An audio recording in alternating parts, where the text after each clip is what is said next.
Yeah, man. Tricks tayo, yo.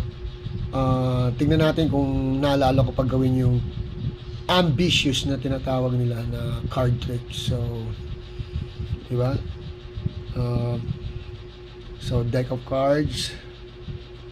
Wala siyang wala siyang daya, no? Regular card lang yan. Regular card. Walang duplicate or whatever.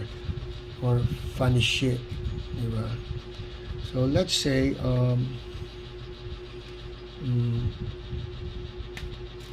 alasahin muna natin. So, let's say, ito ang card mo. No? Ito ang napili mong card.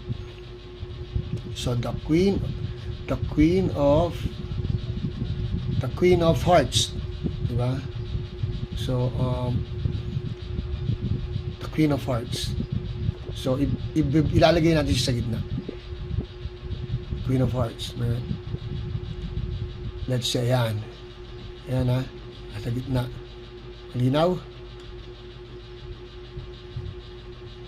Linaw. Pasok ka sa gitna.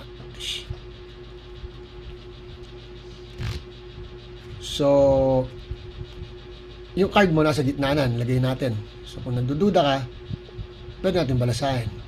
Balasahin natin. So, clear muna natin. And then, balasahin. Oops. Oops. Oops. Yan. Malinaw. Yung Queen of Hearts, tandaan nyo lagi Queen of Hearts ang ating baraha. Wala naman siya sa ibabaw, no? So, ngayon, ambitious. Yung baraha, lagi siyang nasa taas, no? Nasa taas siya lagi. At every time na mag-i-snap tayo, lagi siya nasa taas, no? So, ngayon, tulungan niyo ako mag-snap. So, okay? So, 1, 2, 3, snap! Snap! Lakas mo pa. Yon, snap. Okay. Automatic nasa taas siya. Queen of Hearts, man.